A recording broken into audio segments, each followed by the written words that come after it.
Hello, Kawuki. It's so nice to have you on the show today. How are you doing? I'm doing fine, Elisha. Thank you very much for inviting me to your show. Beautiful. And thank you so very much for being here.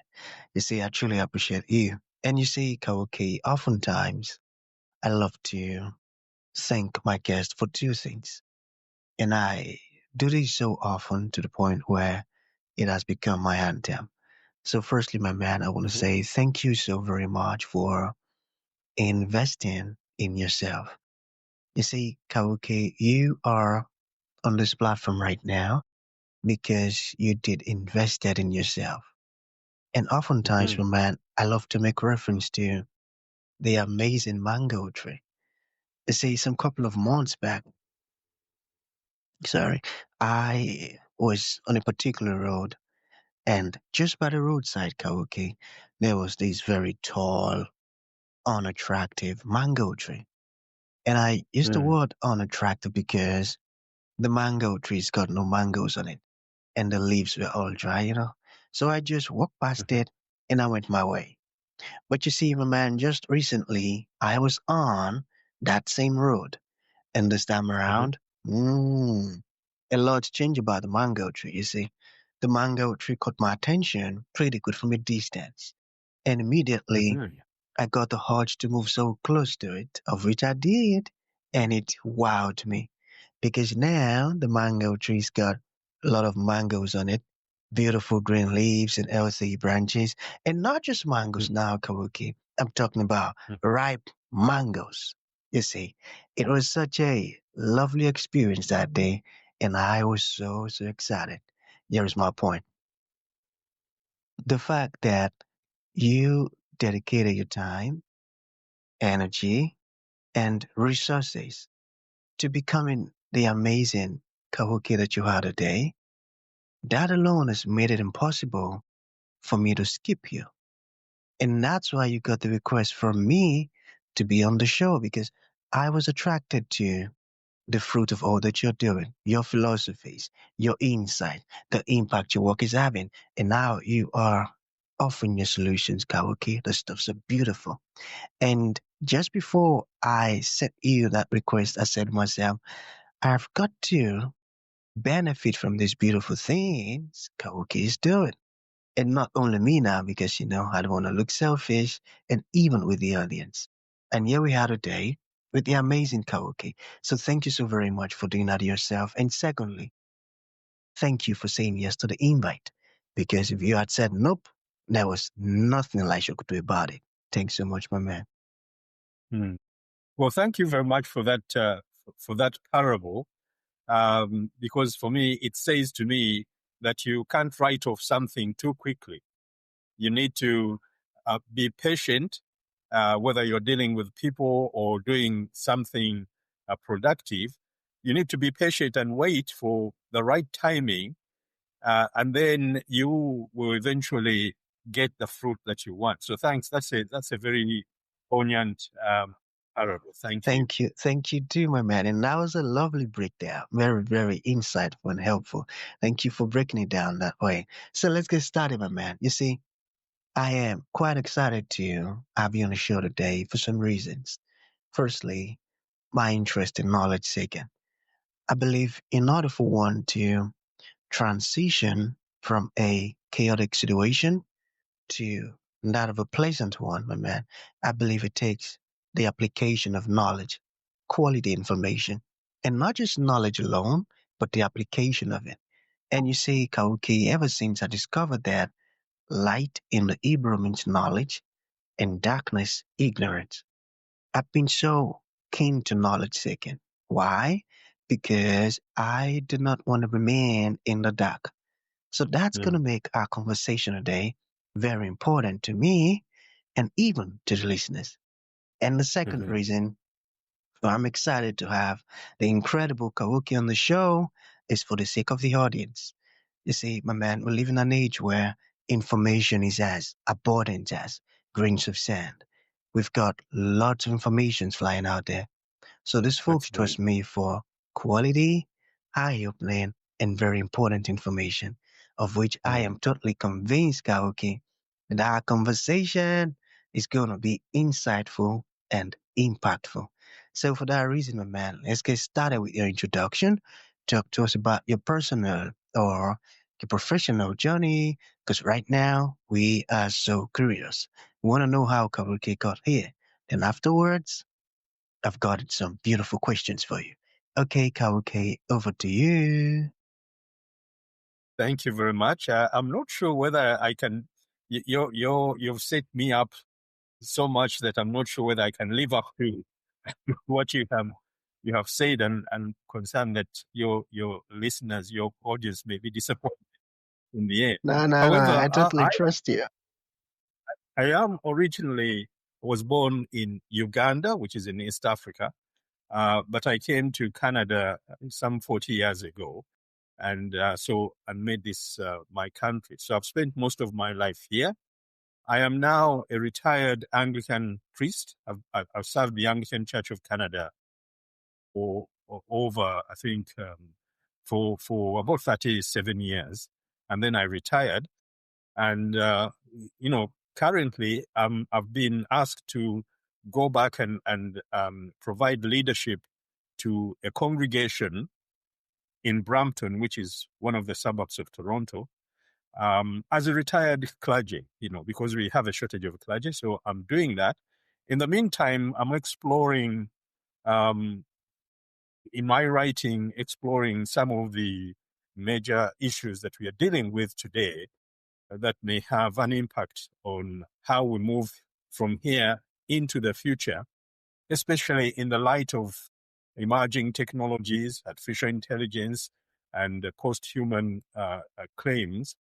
So that is what I do in my private life, but at the same time, part-time, I'm leading a congregation. I am married. I have a daughter who is turning 40 soon, and I have stepdaughters who are in their 30s and 20s, and both of my stepdaughters recently had babies. So I am also a grandfather. Yes. So let's begin with this one that I'm quite curious about. What is the Yeah. Anthropoterminal Impulse? Can you talk to us about that? Yes. Yes, I can explain that.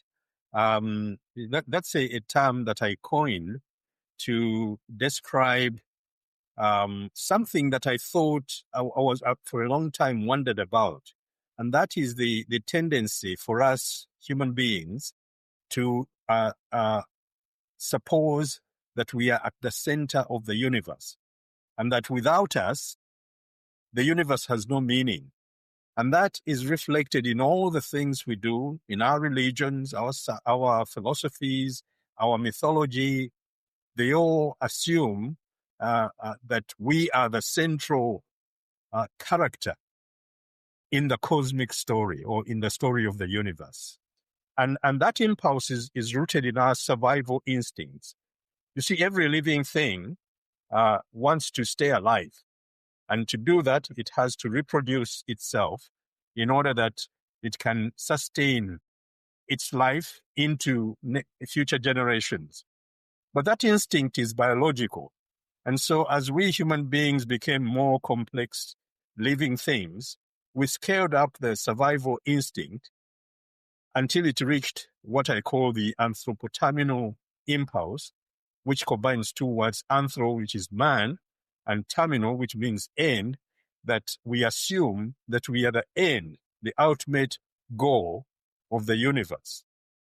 But that is obviously not true, because we are just a species living in the universe with ancestors from whom we come, and we shall become extinct at some point and have descendant species inherit our minds, our history, and our work.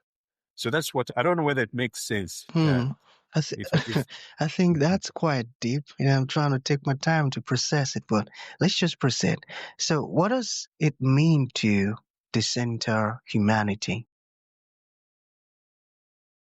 to be descendant humanity, To and decenter that is the humanity, yeah.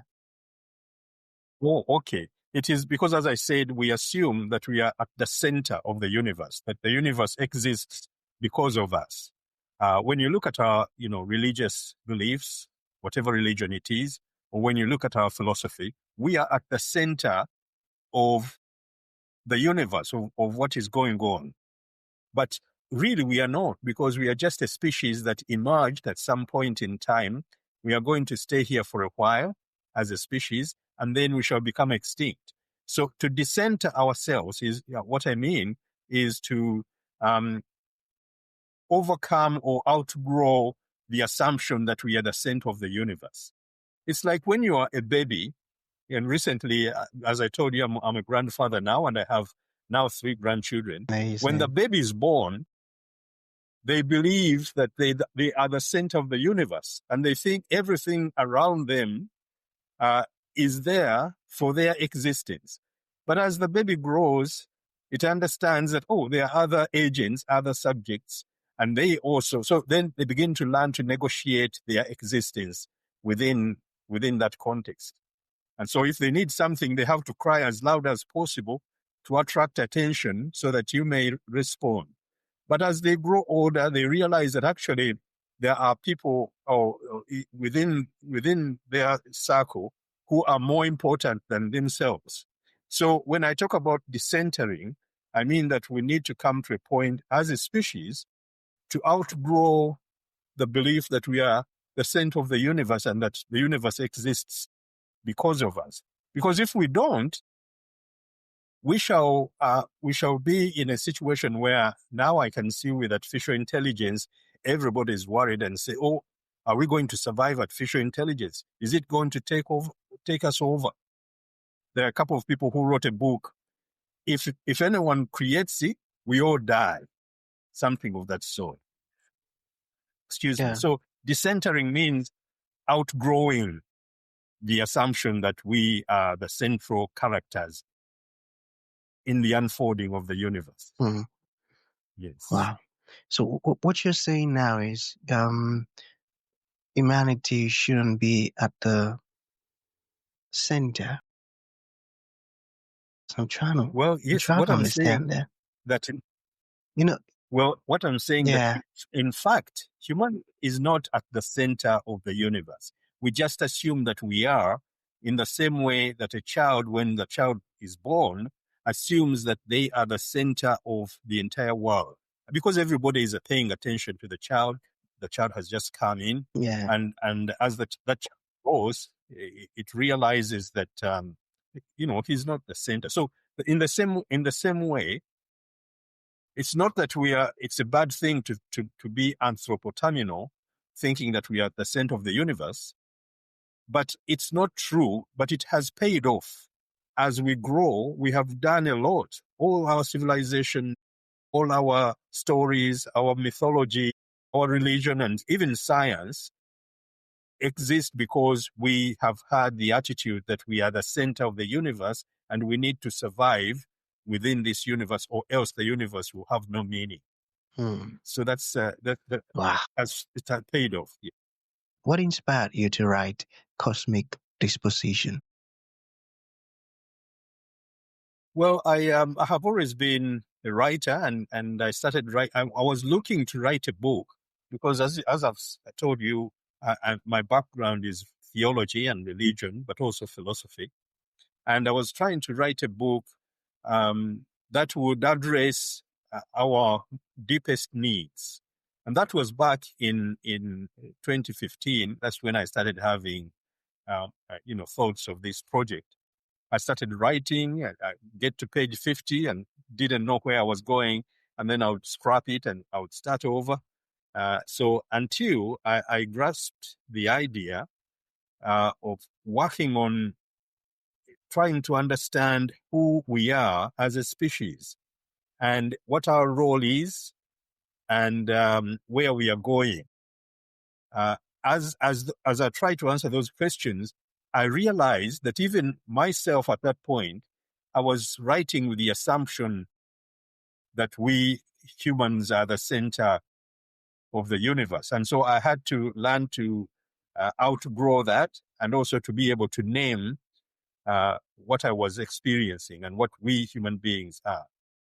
So in a roundabout way, that's how I got to this. And then I've been working on it for a long time. Oh, got it. So how was the writing process like? It was not easy, and I could write, and I write very slow. I write a paragraph or sometimes two paragraphs. I'm not one of those people who produce a lot of. And at sometimes I would be busy and I would abandon the book for maybe 2 or 3 months, and then I would come back on it. So it has taken me about 8 years to get the book. It sounds pretty attracting. So how did you form the title? Originally, I was thinking of cosmic awareness, that I wanted to draw attention to our self-awareness as a species and living in the universe. But then I decided that awareness doesn't quite explain the new perspective I was beginning to have regarding our assumption that we are at the center of the universe. So I talked about disposition, which is how do we engage the cosmos? How do we relate to the cosmos?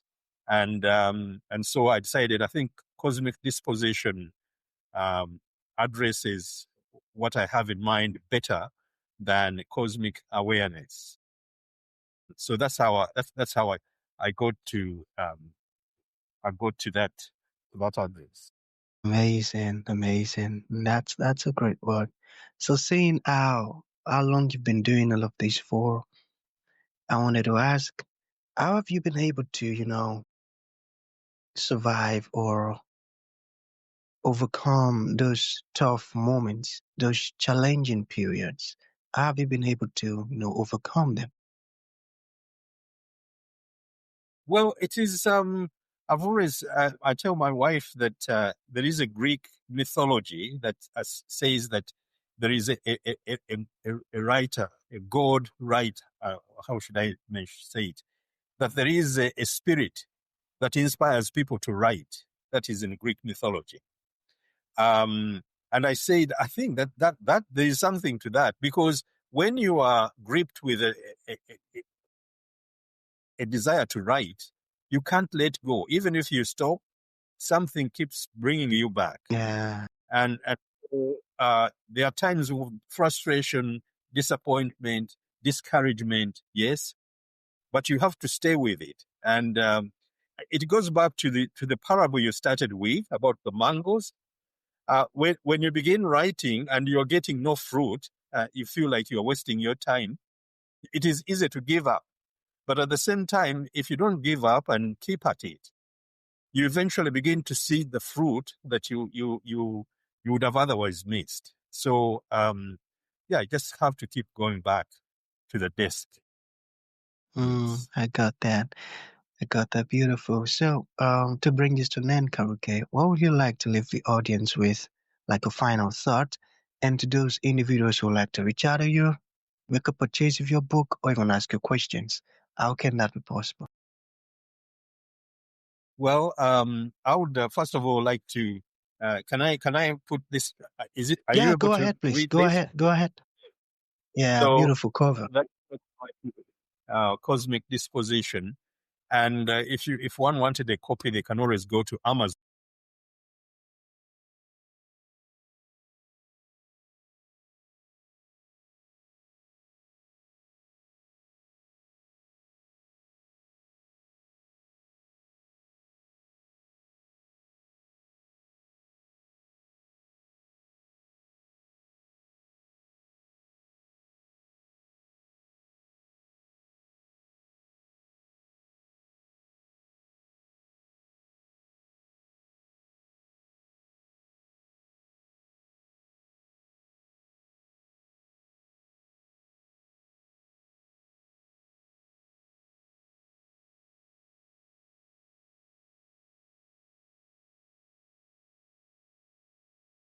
Oh, beautiful.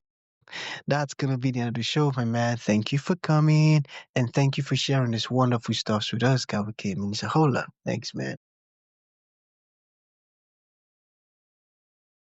Beautiful.